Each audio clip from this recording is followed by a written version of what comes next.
पंकज जी यहाँ बैठे हैं, तो इसलिए मैंने इस फेहरिस्त में अपना नाम लिखा लिया।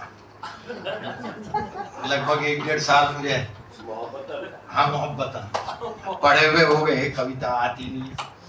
बेसिकली कहानी का आदमी हूँ, पत्रकार हूँ, तो इसलिए कॉलमिस्ट हूँ।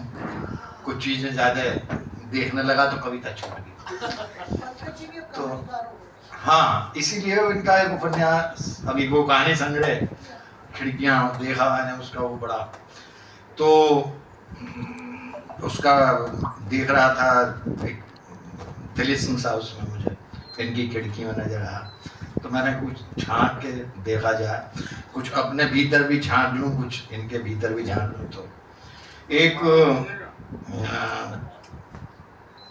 वैसे कविता लिखनी नहीं आती, लेकिन उन्होंने कहा भी झेलिएगा तो झेलिएगा, शायद कुछ कह पाया हूँ। नई शक्ल पहाड़ की, बहुत बेरहम होते हैं पहाड़ आदमी की शक्ल लिए हुए। बहुत बेरहम होते हैं पहाड़ आदमी की शक्ल लिए हुए। देर तक जमती धूल बना देती है किसी भी आदमी को पहाड़। चढ़ने की हर कोशिश हो जाती है नाकाम।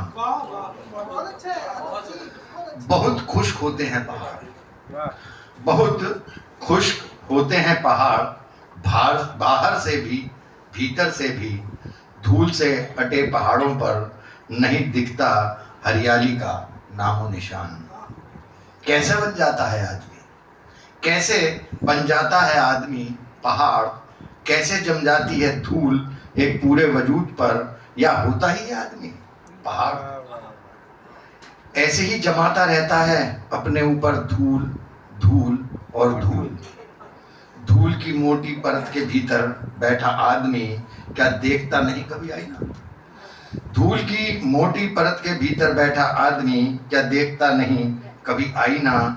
नहीं दिखाई देती उसे पहाड़ पर चढ़ने की कोशिश, हर कोशिश को पटक देता है जमीन पर बेरहमी से। यूं ही नहीं बनता आदमी एक ही दिन में पहाड़। छीनकर अपने भीतर की नमी क्यों बना लेता है खुद को पहाड़।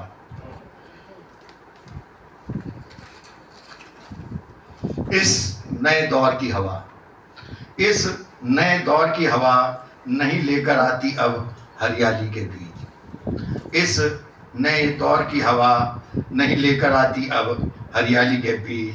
बस धूल ही धूल उड़ाती है इस दौर की हवा, बना देती है एक अच्छे भले आदमी को पहाड़। तलाशना होगा एक नया आसमान। इस नए दौर की हवा नहीं लेकर आती अब हरियाली के बीच। बस धूल ही धूल उड़ाती रहती है इस दौर की हवा, बना देती है एक अच्छे भले आदमी को पहाड़। तलाशना होगा एक नया आसमान, तलाशना होगा एक नया आसमान। एक आबशार का टुकड़ा बरसना ही होगा उसे हर हाल।